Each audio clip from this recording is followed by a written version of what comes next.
Na-miss mo na ba ang tunay na lasa ng mga paborito nating kakanin? Meron yan mismo dito sa Dubai. It's actually part of my Filipino roots.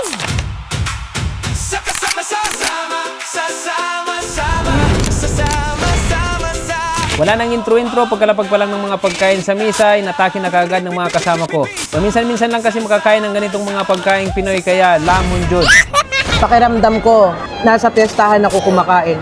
Kasi ito yung mga pagkain na hindi natin palaging niluluto araw-araw. Isa sa mga talagang nagpa-excite sa amin ay yung puto bumbong, pansit malabon, obi biko, pancake, iba't ibang street food at beef pares. Meron din silang kunyeno series na may iba't ibang flavor gaya ng saging, langka, mais, mango, graham at avocado. I saw my parents eating these types of foods, and now that I come to know that although it is their favorite food, it's actually part of my Filipino roots. Hindi ko na kayang isa-isay ng lahat dahil sobrang dami ng pagpipilian. Kaya panoorin nyo na lang ang video para makita ang iba pa nilang mga masasarap na pagkain. It's not just a food for me. Alam mo, ito yung mga food na kinalakihan natin, kinalakihan ng mga lolo, mga lola natin.